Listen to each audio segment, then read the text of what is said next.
تو آج ہم نے اسٹارٹ کرنا ہے آیا نمبر 29 سے سورہ الانفال۔ تو اعوذ باللہ من الشیطان الرجیم، بسم اللہ الرحمن الرحیم۔ یا ایہا الذین، اے لوگو جو آمنو ایمان لے آئے ہو، ان اگر تتقو تم ڈرو گے اللہ سے، یجعل وہ بنا دے گا لکم تمہارے لیے فرقان ویکفر اور وہ دور کر دے گا عنکم تم سے سیئاتکم برائیاں تمہاری، ویغفر لکم اور وہ بخش دے گا تمہیں، واللہ اور اللہ ذو الفضل فضل والا ہے، العظیم بہت زیادہ۔ وَإِذْ اور جب یمکرو چالیں چل رہے تھے، بِکَ ساتھ آپ کے، الذین وہ جنہوں نے کفروا کفر کیا، لیثبتوک تاکہ وہ قید کر لیں آپ کو، او یا وہ قتل کر دیں آپ کو، او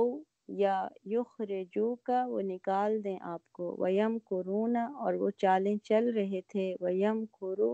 اور وہ تدبیر کر رہا تھا اللہ، واللہ اور اللہ خیر بہتر، الماکرین سب سے تدبیر کرنے والوں سے بہتر ہے۔ وَإِذَا اور جب تتلا پڑھی جاتی ہیں علیہم ان پر آیاتنا ہماری آیات، قالوا وہ کہتے ہیں، قد تحقیق سمعنا ہم نے سن لیا، لو اگر نشاء ہم چاہیں، لقلنا البتہ کہہ لیں ہم، مثلا مانند ھذا اسی کے، ان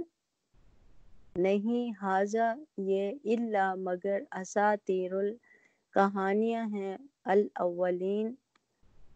پرانوں کی یا پہلوں کی۔ وَإِذْ اور جب قالوا انہوں نے کہا، اللہم اے اللہ، ان اگر کانا ہے ھذا یہ، ہوا وہی، الحق جو حق ہے، من عندک تیرے پاس سے، فَأَمْطِرْ تو برسا، علینا ہم پر، حجارتاً پتھر، من السماء آسمان سے، او ائتنا یا لیا ہم پر، بعذاب عذاب، علیم دردناک۔ وما اور نہیں، کانا ہے اللہ لیعذبہم کہ وہ عذاب دے انہیں، وانت جبکہ آپ، فیہم ان میں ہوں یعنی ان میں موجود ہوں، وما اور نہیں، کانا ہے اللہ معذبہم عذاب دینے والا انہیں، وہم جبکہ وہ، یستغفرون وہ استغفار کر رہے ہوں، وما اور کیا ہے، لہم انہیں، اللہ کہ نہ، یعذبہم عذاب دے گا انہیں اللہ وہم حالانکہ وہ، یصدون وہ روکتے ہیں، عن المسجد الحرام مسجد حرام سے، وما حالانکہ نہیں، کانو ہیں وہ، اولیاءہ اس کے اولیاء اس کے ولی یا متولی، ان نہیں، اولیاءہ اس کے ولی، الا مگر، المتقون متقی لوگ، ولیکن اور لیکن، اکثرہم اکثر ان کے، لا یعلمون علم نہیں رکھتے، وما اور نہ، کانا تھی، صلاتہم ان کی نماز، عند البیت پاس بیت اللہ کے، الا مگر، مکاءً سیٹیاں بجانا، وتصدیۃً اور تالیاں بجانا، فذوقوا پس چکھو، العذاب عذاب، بما اس وجہ کے، جو کنتم تھے تم، تکفرون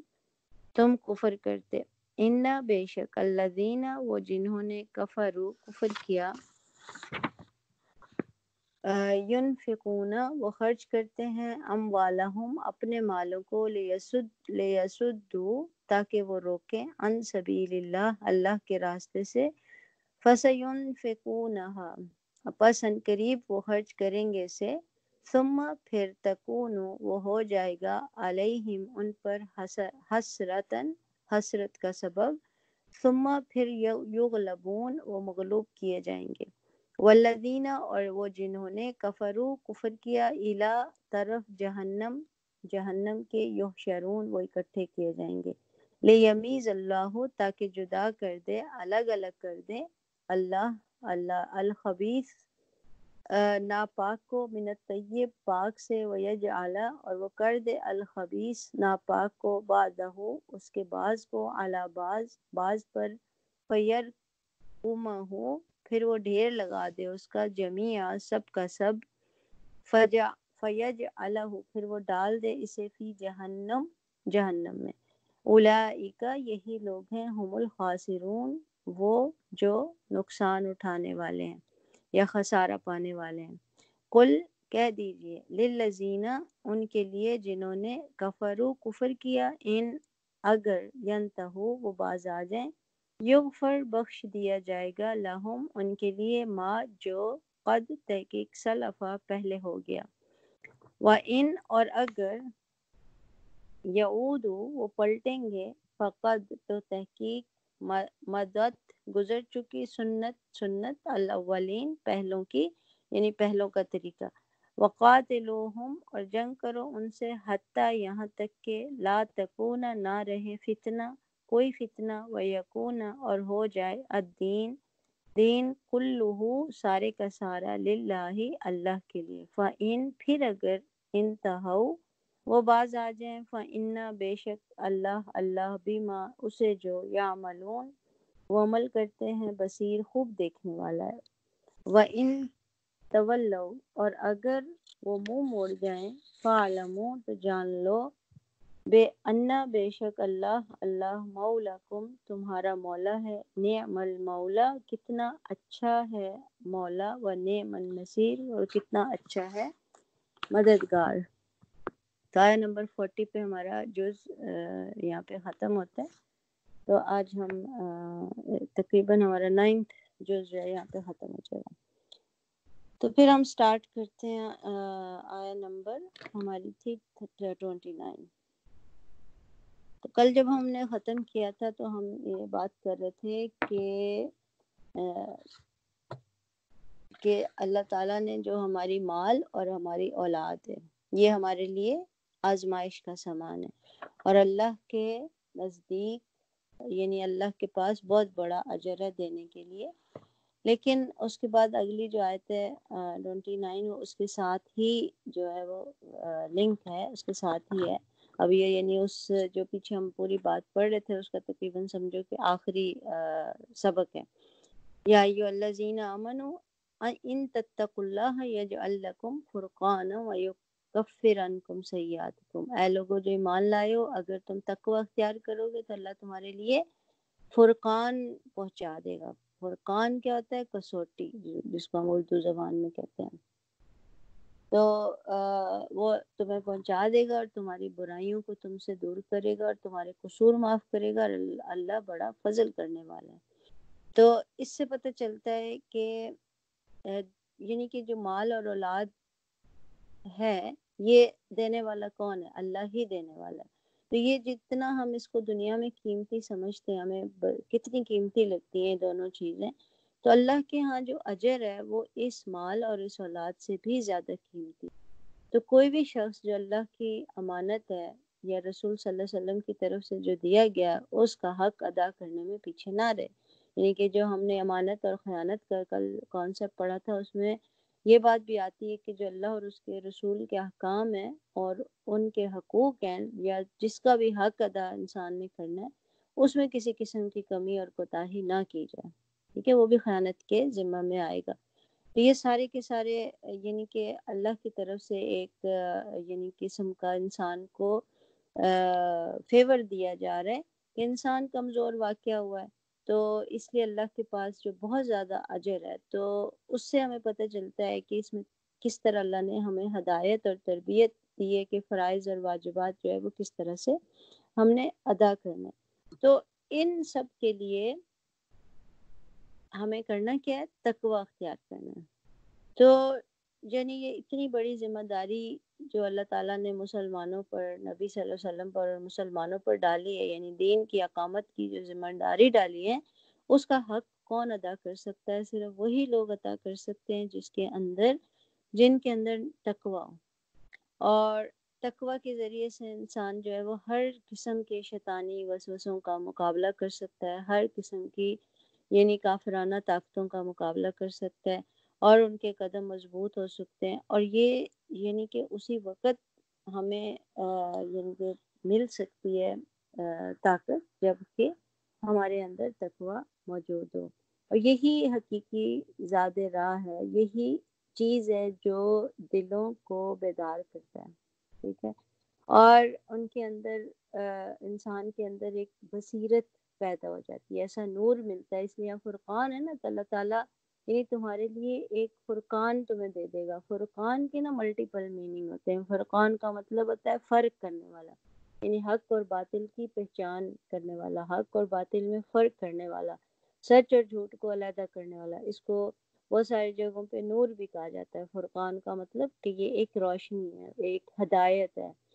پیچھے ہم نے پڑھا کہ جب انسان اللہ اور اس کی اطاعت کرتا ہے تو اس کے لیے زندگی کا یعنی کہ معنی رکھتی ہے، اس کو زندگی پہنچتی ہے۔ تو وہ زندگی کیسے ملتی ہے کہ جب انسان کے اندر تقوی ہوگا، اس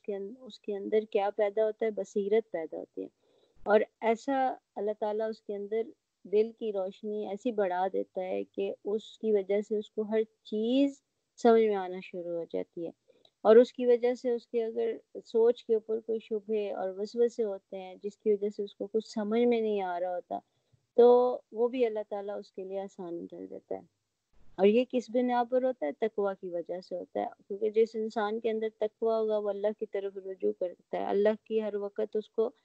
یعنی کہ فکر ہوتی ہے کہ ہم نے جو کل پڑھا تھا کہ دو چیزوں کا ہم نے خیال رکھنا ہے کہ ہر چیز اللہ کے کنٹرول میں، اور ہم نے واپس اللہ کی طرف پلٹ کے جانا ہے، اور اللہ تعالیٰ دلوں کی حال جانتا ہے۔ جب ہمیں یہ بات پتہ ہوگی کہ ہر چیز اللہ کی نظر میں ہے، اور یہی تقوی ہے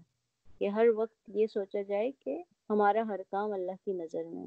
تو پھر اللہ تعالیٰ جو ہے انسان کو اس کی غلطیوں پر، اس کی کوتاہیوں پر معافی دے دیتا ہے، اور پھر اللہ تعالیٰ یعنی کہ اس معافی کی وجہ سے انسان کو امید ہوتی ہے کہ وہ صحیح راستے پہ چلے گا، ٹھیک ہے نا، اور تقوی کی وجہ سے انسان کے اندر جو ہے وہ ایسی بصیرت پیدا ہو جاتی ہے کہ مشکلات میں وہ صحیح فیصلے کر سکتا ہے، اور اور ان فیصلوں کو کرنے کی جو توفیق ہوتی ہے وہ اللہ تعالیٰ کی طرف سے ہوتی ہے، اور اس کا قلب اور اس کا جو ہے نا یعنی کہ اندر سے دل جو ہے وہ مطمئن ہو جاتا ہے، اور اس کو جو ہے فوراً پتہ چل جاتا ہے کہ سچائی کیا ہے اور باطل کیا چیز ہے، اور یہ ایسی قوت اور یہ ایسی صلاحیت ہے یعنی جو بصیرت ہوتی ہے جو انسان کسی سے نہیں لے سکتا، نہ کہیں سے سیکھ سکتا ہے، ٹھیک ہے، ایسا نہیں ہوتا کہ ہم کسی اسکول اور کالج میں جائیں اور ہم کہیں بھی ہمیں تو سیکھ لی ہم نے، بصیرت ہمارے اندر آ گئی، ایسا نہیں ہے، بلکہ یہ صرف اور صرف تقوی ہی ہے جو انسان کو بصیرت دیتا ہے، اور یہ اللہ تعالیٰ کی طرف سے توفیق ہوتی ہے کہ دنیا میں اگر اللہ سے ڈرتے ہوئے کام کریں گے، اور ہمیں ہر وقت یہ ڈر ہو کہ ہم سے کوئی ایسا کام نہ ہو جو اللہ کی مرضی کے خلاف ہو، تو اللہ تعالیٰ ہمارے اندر اس طرح کی قوت پیدا کر دے گا اور ہر قدم پہ ہماری رہنمائی کرے گا۔ آگے یہ لکھا ہے کہ تمہاری برائیوں کو تم سے دور کر دے گا اور تمہارے قصور معاف کر دے گا، تو یہ تقوی کی وجہ سے ہوگا، کیونکہ انسان جب ہر وقت اللہ کے بارے میں خبردار رہے تو اللہ تعالیٰ کیا کرے گا؟ ساری برائیاں دور کر دے گا، کیونکہ انسان غلطیوں کا پتلا ہے، انسان کمزور واقع ہوا، انسان غلطیاں کرتا ہے، بار بار کرتا ہے، لیکن اللہ کا وعدہ ہے کہ اگر وہ اللہ سے ڈر کے زندگی گزارے گا تو وہ ساری برائیاں دور کر دے گا اور تمہارے قصوروں کو معاف کر دے گا، اور کیا کرے گا؟ اللہ بڑا فضل فرمانے والا ہے۔ تو فضل کیا چیز ہے؟ یعنی یہ جو قوت اور صلاحیت، بصیرت جو ملتی ہے، جو فرقان ملتا ہے انسان کو، یہ اللہ کا فضل ہے، اور اللہ کا فضل بہت عظیم ہے، جسے چاہتا ہے وہ عطا کرتا ہے، اور کس کو عطا کرتا ہے؟ جو تقوی والے لوگ ہوتے ہیں، اور اسی فضل کی نتیجے میں انسان کی اللہ تعالیٰ خطائیں معاف کرتا ہے، اور یہ عمومی جو بخشش ہے یعنی اللہ کی طرف سے بخشش ہے، اور جس پہ وہ چاہتا ہے وہ کر دیتا ہے۔ تو یہاں پہ یہ ہمارا یعنی کہ وہ ختم ہوا، ایک ٹاپک ختم ہوا، پھر آیا آگے کہ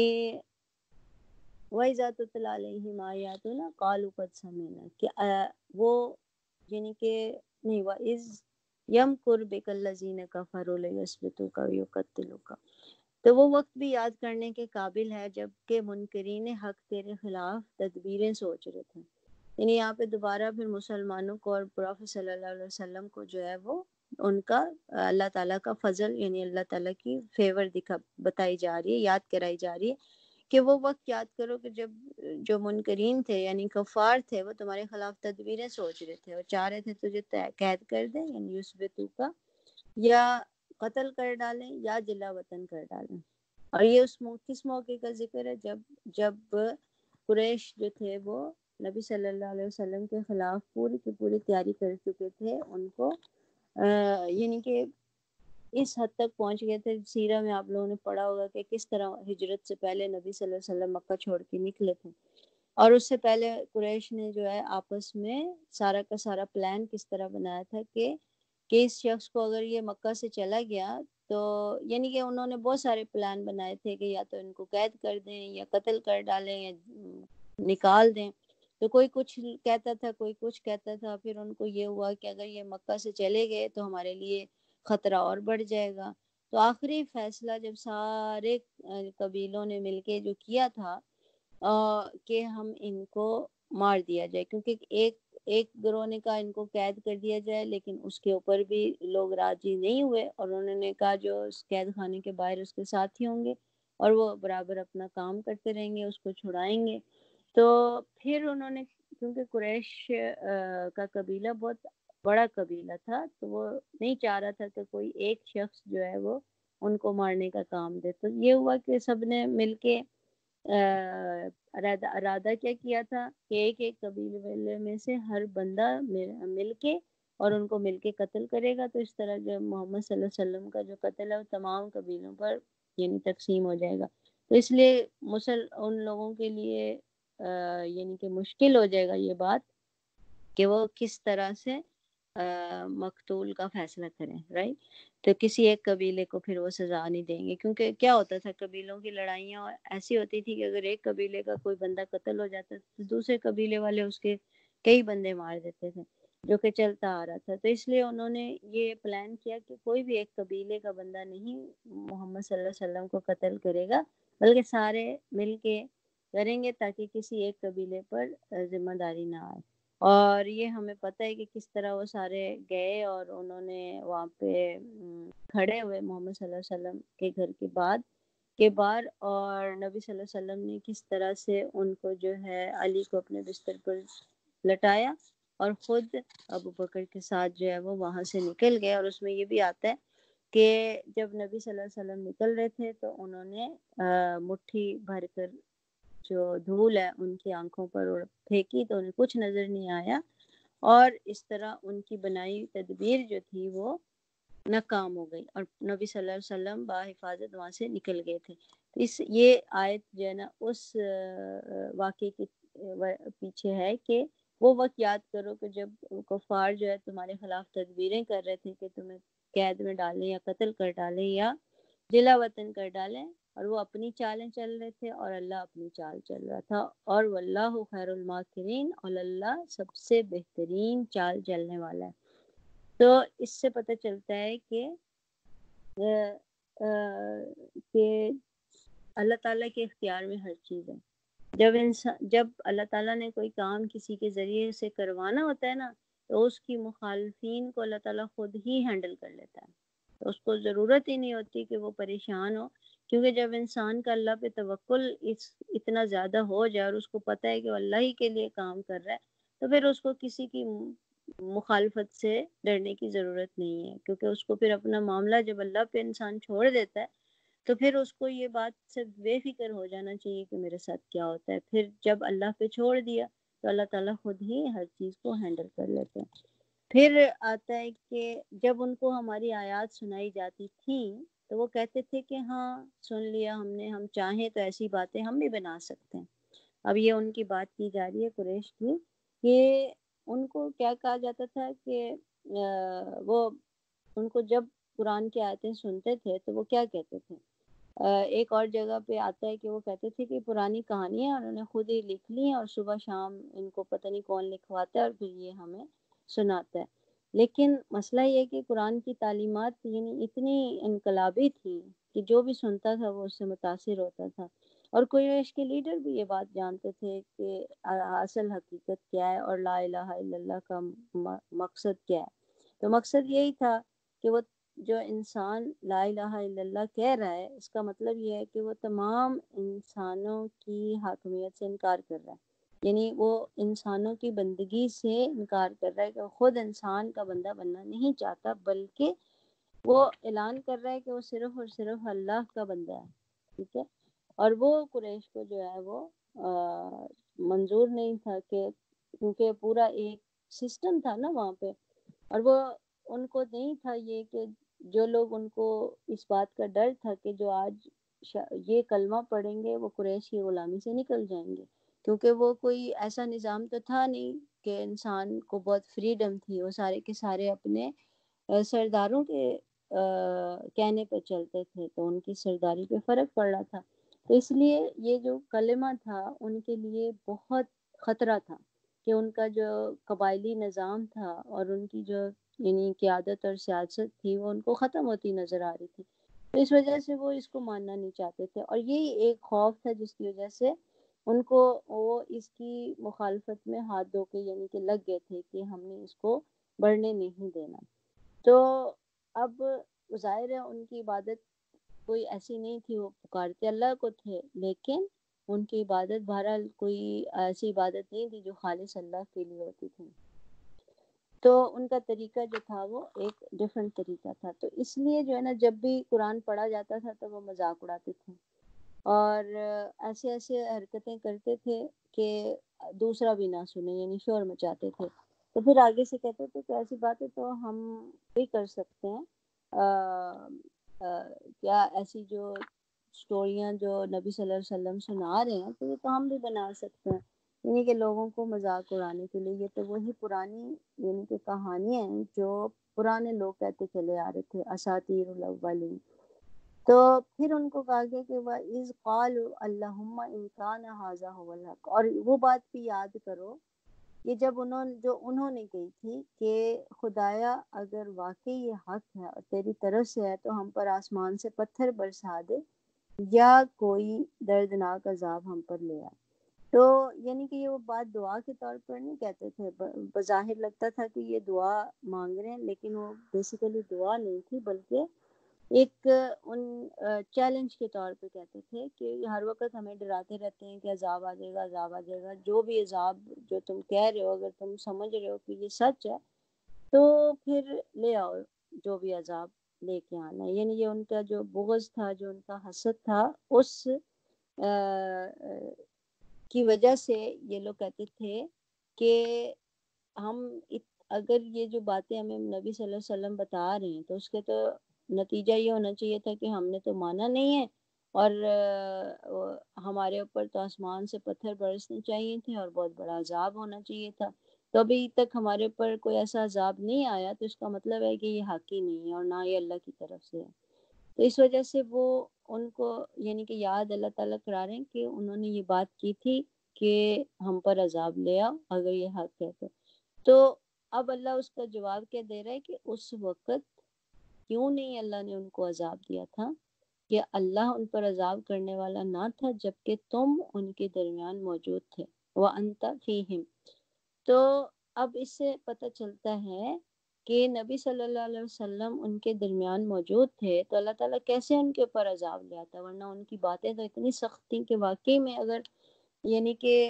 سوچو کہ اللہ تعالیٰ کو کتنا غصہ آیا ہوگا ان کی باتیں سن کے کہ ایک یعنی انسان اس چیز کو امیجن کرے تو خود کو اتنا غصہ آتا ہے،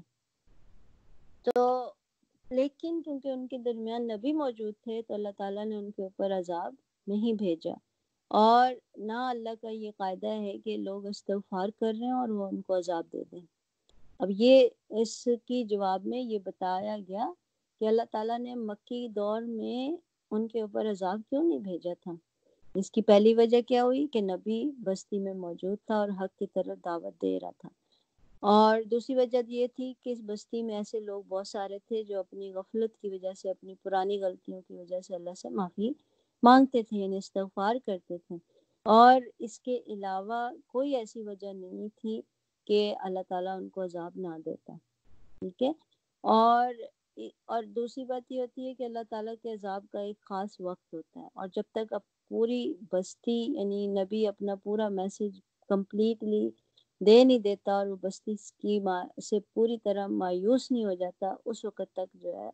اللہ تعالیٰ اس کے اوپر عذاب نہیں لے کے آتے۔ تو یہاں اس بات سے ہمیں یہ بھی پتہ چلتا ہے کہ جب تک ایسے لوگ ایسے بستیوں میں ایسے علاقوں میں موجود ہیں جو اصلاح کرنے والے ہیں، لوگوں کو اللہ کی طرف بلانے والے ہیں، اور ان کے درمیان ایسے لوگ موجود ہیں جو توبہ اور استغفار کرنے والے ہیں، تو ان کے اوپر عذاب اللہ تعالیٰ نہیں بھیجتا، ٹھیک ہے۔ یہ بات ہمیشہ یاد رکھنی چاہیے کہ ہم فوراً جو ہے کوئی چھوٹا موٹی کوئی بھی مشکل یا کوئی مطلب قدرتی آفتیں آتی ہیں تو ہم فوراً جو ہے نا اس کے اوپر اپنا فتویٰ لگا دیتے ہیں کہ اللہ کا عذاب ہی آیا ہوگا، لیکن ایسا نہیں کہنا چاہیے کہ ضروری نہیں ہے کہ وہ اللہ کا عذاب ہی ہو، کیونکہ جب تک اصلاح کرنے والے لوگ موجود ہوتے ہیں، جب تک استغفار کرنے والے لوگ موجود ہوتے ہیں، اللہ تعالیٰ وہاں کے لوگوں کو عذاب نہیں دیتا۔ اچھا، اور یہ بات ہم نے پڑھی تھی کہ جب ایسے لوگ ختم ہو جاتے ہیں نا جو نہ خود اپنے آپ کو اپنی ذات تک محدود رکھتے ہیں اور لوگوں کو منع نہیں کرتے، پھر جب عذاب آتا ہے تو پھر اللہ ان کو بھی عذاب میں شامل کر لیتا ہے کہ انہوں نے اپنا فرض ادا نہیں کیا۔ پھر کہا کہ لیکن اب کیوں نہ وہ ان پر عذاب کرے، نازل کرے۔ اب اللہ تعالیٰ ان کو بتا رہے ہیں کیونکہ یہ صورت مدینہ کی ہے نا، بدر کے موقع کی، تو اب اللہ تعالیٰ کہہ رہے ہیں کہ اب کیوں نہ ان پر وہ عذاب نازل کرے جبکہ وہ مسجد حرام کا رستہ روک رہے ہیں، یعنی اب تو تمہیں انہوں نے وہاں سے نکال دیا اور اب مسلمانوں کو واپس جانے نہیں دے رہے، مسجد حرام میں جانے نہیں دے رہے عبادت کے لیے، حالانکہ وہ اس مسجد کے جائز متولی نہیں ہیں۔ اس کے جائز متولی تو صرف اہل تقوی ہی ہو سکتے ہیں، مگر وہ لوگ اکثر لوگ اس بات کو نہیں جانتے، وَلَٰكِنَّ أَكْثَرَهُمْ لَا يَعْلَمُونَ۔ تو اب یہاں پہ اللہ تعالیٰ اب کہہ رہے ہیں کہ اب نبی تو ہجرت کر کے وہاں سے چلے گئے، اب بھی وہاں پہ مسلمان مکہ میں موجود تھے جو نہیں ہجرت کر کے آ سکے تھے کسی وجہ سے، تو پھر بھی اللہ تعالیٰ یہاں پہ ان کو ایک دھمکی والے انداز سے کہہ رہے ہیں کہ اب کیوں نہ وہ ان پر عذاب نازل کرے۔ اس وقت تو بڑے اس سے مانگ رہے تھے عذاب کہ اب وہ مسجد حرام کا راستہ روک رہے ہیں، حالانکہ وہ اس کے جائز حقدار نہیں ہیں۔ تو اس سے جو ہے پتہ چلتا ہے کہ وہ عذاب جو اللہ تعالیٰ نے ان کو دینا تھا وہ کیا تھا، یہی تھا کہ جنگ بدر میں ان کو بدترین یعنی کہ شکست جو ہوئی تھی، یہ اس عذاب کا ایک حصہ تھا کہ ان کو احساس ہو جائے کہ دیکھو تم لوگ راست پر نہیں ہو۔ پھر تھا وما کان صلاتہم عند البیت، بیت اللہ کے پاس ان لوگوں کی نماز کیا ہوتی ہے، الا مکاء و تسدیۃ۔ مکاء کہتے ہیں سیٹیاں بجانے کو یا آوازیں نکالنے کو، جیسے چٹکی بجا کے بھی انسان آوازیں نکالتا ہے نا، تو چٹکی اور سیٹی بجانا یہ دونوں چیزیں اس لفظ کے اندر آتی ہیں، اور و تسدیۃ تالیاں بجانا، ہاتھ سے تالیاں بجانا۔ تو ان لوگوں کی نماز کیا ہوتی ہے، یہ سیٹیاں بجاتے ہیں، تالیاں بجاتے ہیں، اور بس یہ ان کی عبادت ہے۔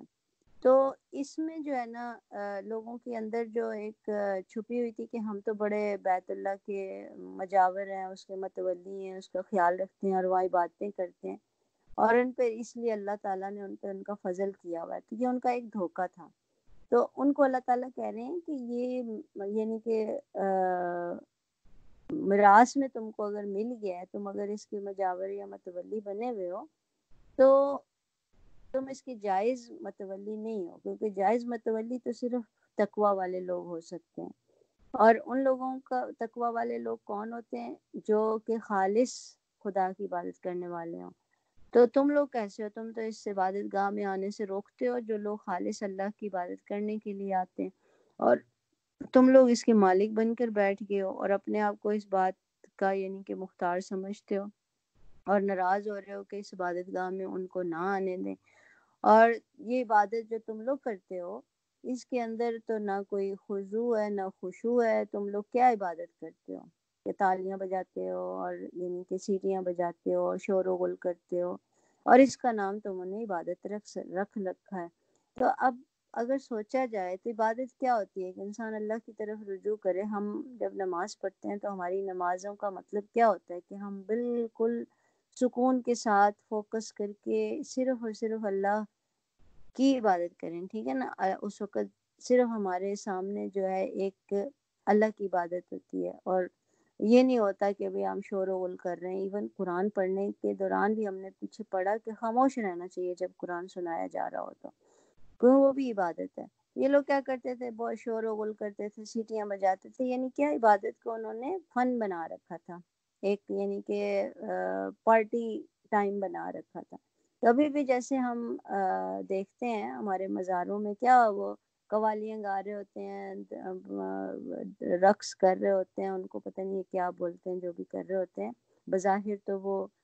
ناچنا ہی لگتا ہے نا، تو اب وہ کوئی عبادت تو نہیں ہے نا، تو عبادت کا مذاق ہے، عبادت کے نام پہ یعنی یہ مذاق بنایا ہوا عبادت کا۔ اسی طرح یہ لوگ آپ سوچو کہ کیسا لگتا ہوگا کعبہ کے آس پاس وہ لوگ عبادت کے نام پہ سیٹیاں بجا رہے ہیں، تالیاں بجا رہے ہیں، دھمالیں ڈال رہے ہیں۔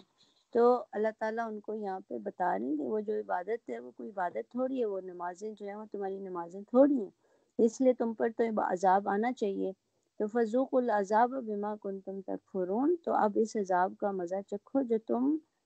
انکار کرتے رہے، جو تم کفر کرتے رہے۔ تو وہ یہ سمجھتے تھے کہ عذاب الہی صرف جو ہے وہ آسمان سے پتھروں کی شکل میں یا کسی یعنی کہ جو فطری طور پہ جو آفات آتی ہیں اسی کی صورت میں ہو سکتا ہے، لیکن یہاں ان کے عذاب کیا تھا کہ جنگ بدر میں ان کی جو شکست ہوئی تھی جس کی وجہ سے اسلام کو ایک نئی زندگی ملی تھی، اور یہی ان کے لیے ان کے حق میں اللہ کا عذاب تھا بیسیکلی۔ تو اور پھر انہوں کو بتایا کہ ان الذین کفروا ينفقون اموالهم لیصدوا عن سبیل اللہ، تو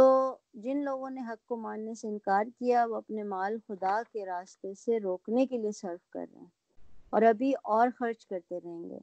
تو یہاں پہ ان لوگوں کی بات ہو رہی ہے کہ جنہوں نے بدر سے پہلے اپنا مال جو ہے اپنی لشکر کی تیاری میں صرف کیا تھا، اور وہ سارے بڑے بڑے جو قریش کے جو لیڈر تھے نا انہوں نے حبشی یعنی غلاموں کو تیار کرنے کے لیے بہت مال خرچ کیا، اور پھر جو ابو سفیان کا جو قافلہ آ رہا تھا جو ہم نے پہلے پڑھا، تو اس سارے قافلے کا جتنا مال تھا نا وہ سارا کا سارا جو ہے ان کے اوپر خرچ ہوا تھا بدر کے اس کے لیے جو لشکر انہوں نے تیار کیا تھا۔ تو یہی جو سزا تھی اللہ تعالیٰ کی کہ انہوں نے جتنا بھی مال تھا اس کے اوپر خرچ کیا، تو یہ اپنے مال کہاں خرچ کرتے ہیں؟ خدا کے راستے سے روکنے کے لیے، اور ابھی اور بھی خرچ کرتے رہیں گے۔ یعنی کہ یہ بھی بتایا گیا ہے کہ بابی کیونکہ شکست تو ہوئی ہے لیکن پھر بعد میں تیاری کے لیے بھی خرچ کرتے رہیں گے، مگر آخرکار یہی کوشش ان کے لیے پچھتاوے کا سبب بنے گی اور پھر وہ مغلوب ہوں گے۔ اور یہاں پہ اشارہ ہے کہ آخرکار جو ہے نا مکہ مسلمانوں کے ہاتھ میں آئے گا، فتح ہو جائے گا اور ان لوگوں کو کچھ بھی نہیں ملے گا۔ یعنی کہ جتنی بھی کوشش کرتے رہیں اپنے مالوں کو خرچ کرتے رہیں اسلام کے خلاف، لیکن ایٹ دی اینڈ جو ہے کامیابی کس کو ملے گی؟ مسلمانوں کو ملے گی۔ اچھا، اس کے بعد بتایا لیمیز اللہ الخبیث من الطیب ویجعل الخبیث بعدہ علی بعد فیرکمہ جمیعا فیجعلہ فی جہنم۔ تو پھر یہ ہوگا کہ پھر آخرکار یہی کوشش ان کے لیے پچھتاوے کا سبب بنے گی، پھر وہ مغلوب ہوں گے اور پھر یہ کافر جہنم کی طرف گھیر کے لائے جائیں گے تاکہ اللہ تعالیٰ گندگی کو پاکیزگی سے چھانٹ کر یعنی خبیث کو طیب سے علیحدہ کر دے۔ یمیز کا مطلب ہوتا ہے تمیز کرنا، کسی چیز کو علیحدہ علیحدہ کرنا، چھانٹ دینا۔ تو اللہ تعالیٰ یہ سب کیوں کرے گا کہ اس سے ہمیں پتہ چل جائے کہ اللہ تعالیٰ ناپاک کو پاک سے علیحدہ کر دے گا اور ہر قسم کی ناپاکی کو ملا کر اکٹھا کرے گا، پھر اس پورے ڈھیر کو جہنم میں جھونک دے گا، اور یہی لوگ اصل میں کیا ہیں؟ خسارہ پانے والے ہیں، ناکامی پانے والے ہیں۔ تو اس سے بڑھ کر بندے کے لیے اور کیا نقصان ہو سکتا ہے کہ جب انسان جس راہ میں اپنا تمام وقت، تمام محنت، تمام قابلیت اور اپنا پورا سرمایہ جو ہے وہ اس میں کھپا دے، اور پھر اس کو اینڈ میں جا کے پتہ چلا ہو کہ وہ تو سیدھا تباہی کی طرف جا رہا ہے، اور اس نے اس راہ میں جو کچھ بھی خرچ کیا ہے اس پر اس کو کوئی منافع ملنے کی بجائے الٹا اس کو نقصان ہو گیا۔ ٹھیک ہے، آپ سوچو کہ اپنی پوری زندگی بھر کی کمائی انسان جو ہے وہ ایسی راہ پہ لگاتا رہے اور پھر ایٹ دی اینڈ اس کو پتہ چلے کہ اس کو تو کسی کام ہی نہیں آئی۔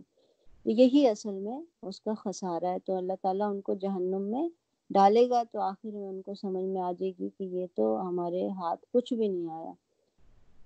پھر آتا ہے کہ کل للذین کفروا، کہ ان کفار سے نبی صلی اللہ علیہ وسلم کہہ دو کہ اگر اب بھی باز آ جائیں تو جو کچھ پہلے ہو چکا اس سے درگزر کر لیا جائے گا، لیکن اگر یہ اسی روش پر رہیں گے تو جو گزشتہ قوموں کے ساتھ ہوا وہ سب کو معلوم ہے۔ تو یہاں ان کو کیونکہ پتہ تھا کہ پرانی قوموں کی ہسٹری ان کو پتہ تھی، تو یہاں صرف ان کو ایک وارننگ دی جا رہی ہے، ان کو بتایا جا رہا ہے کہ اگر ابھی بھی ٹائم ہے، اگر ابھی بھی تم نبی صلی اللہ علیہ وسلم کی بات مان لو، ایمان قبول کر لو، تو اللہ تعالیٰ تمہاری ساری غلطیاں معاف کر دے گا۔ کیونکہ یہ کہا حدیث میں ہے کہ جب انسان اسلام قبول کرتا ہے، لا الہ الا اللہ سچے دل سے پڑھتا ہے، تو وہ بالکل ایسا ہو جاتا ہے جیسے آج ہی پیدا ہوا ہے، یعنی اس کے سارے گناہ پچھلی غلطیاں معاف ہو جاتی ہیں۔ کیونکہ جب بہت سارے صحابہ نے جب اسلام قبول کیا تھا تو انہوں نے نبی صلی اللہ علیہ وسلم سے پوچھا کہ ہم اپنی پرانی زندگی میں، اسلام سے پہلے کی جو زندگی تھی اس میں تو ہم نے اتنی بڑی بڑی غلطیاں کی تھیں، تو ہمارا کیا بنے گا؟ تو نبی صلی اللہ علیہ وسلم نے کہا کہ جب تم نے لا الہ الا اللہ پڑھ لیا تو تمہارے سارے پچھلے گناہ، پچھلی غلطیاں معاف ہو گئے۔ یہاں بھی ان کو یہ بتایا جا رہا ہے کہ اگر تم باز آ جاؤ، تم مان لو، ایمان لے آؤ، تو تمہاری غلطیوں سے درگزر کیا جائے گا، لیکن اگر تم نہیں باز آتے اور تم وہی کام کرتے ہو تو پھر جو پچھلی قوموں کے ساتھ ہوا وہی تمہارے ساتھ بھی ہو سکتا ہے۔ تو اے ایمان لانے والوں، اب یہاں پھر اب سوچو کہ ایمان والوں سے بات کی جا رہی ہے۔ پیچھے جو یا ایھا الذین آمنوا تھا اسی کی کنٹینیوشن کہ وقاتلوہم حتی لا تکون فتنۃ ویکون الدین کلہ، کہ ان کافروں سے جنگ کرو یہاں تک کہ فتنہ باقی نہ رہے اور دین پورا کا پورا اللہ کے لیے ہو جائے، اور پھر اگر وہ فتنہ سے رک جاتے ہیں تو ان کے عمل کو اللہ دیکھنے والا ہے، بما یعملون بصیر،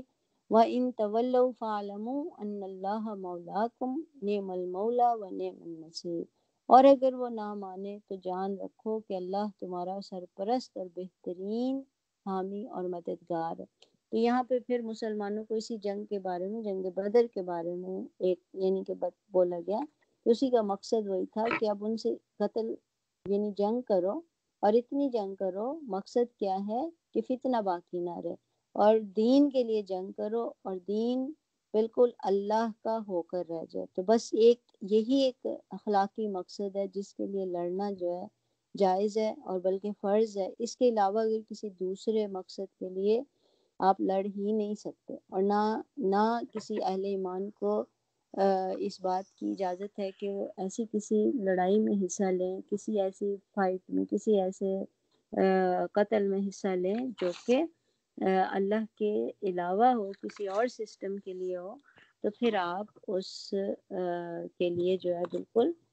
اس میں حصہ نہیں ڈال سکتے۔ صرف اس لیے لڑائی کرنی ہے کہ اقتدار جو ہے وہ صرف اللہ کا ہو، اللہ کے سوا کسی اور کی کا اقتدار قائم نہ ہو۔ یہی وہ عظیم مقصد ہے کہ دین پورا کا پورا اللہ کے لیے ہو جائے۔ تو اگر وہ نہیں مانتے اور جو اس اصول کو تسلیم نہیں کرتے تو مسلمان اس وقت تک اللہ کے لیے لڑتے رہتے ہیں جب تک کہ فتنہ ختم نہ ہو جائے، اور پھر وہ توکل کس پر کرتے ہیں؟ اللہ پر کرتے ہیں، اور پھر اللہ خود ہی ان کو بتا رہا ہے کہ اللہ تمہارا بہترین سرپرست ہے اور بہترین تمہارا مددگار ہے۔ جب اللہ کے لیے کام کریں گے، خالص اللہ کے لیے کام کریں گے، کوئی بھی کام ہو، چاہے وہ لڑائی ہو، چاہے وہ کسی بھی قسم کا کوشش ہو، جو خالصتاً اللہ کے لیے کی جائے گی اس میں اللہ بہترین مددگار ہوتا ہے انسان کا۔ تو اس کو جو ہے یہ ایک یعنی کہ اس کا دین کا فرض ہے، ٹھیک ہے، کہ اس دین کو سنجیدگی سے لے، اور اس کا مثبت پہلو یہ ہے کہ دین اپنے وجود کو قائم کرنے کے لیے خود بخود یعنی کہ انسان کو ایک حرکت میں رکھتا ہے، ٹھیک ہے، اس کے اندر ایک جذبہ ہوتا ہے، شوق ہوتا ہے، اور وہ کیوں ہوتا ہے؟ کیونکہ جب وہ اللہ کے لیے کام کرے گا تو اللہ تعالیٰ خود اس کے دل میں جو ہے وہ اس چیز کی محبت ڈال دیتا ہے۔ اور دین جو ہے وہ صرف محض یعنی کہ ایک عقیدہ ہی نہیں ہے کہ بس بندے اور خدا کا صرف تعلق ہے اور چھوٹی موٹی جو عبادات ہیں کر لیے تو بس کام ختم ہو گیا، بلکہ یہ جو ہمارا دین ہے نا، یہ انسان کی بیسیکلی آزادی ہے کہ اپنے آپ کو دنیا کی ہر یعنی کہ رکاوٹ سے آزاد کر دیا جائے اور صرف بندہ اللہ کا اس طرح ہو جائے کہ زمین پر بھی اللہ کا حکم چلے،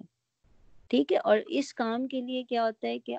ایک تو عبادت ہے، ٹھیک ہے، آپ نے تقوی اختیار کرنا ہے، دوسرا یہ کہ اس چیز کے لیے عملی جدوجہد بھی کرنی پڑتی ہے، اور اس دین کی خاطر آپ کو دنیا میں جو بھی مشکلیں اور مصیبتیں آئیں ان کا مقابلہ آپ نے کرنا ہوتا ہے۔ اور جب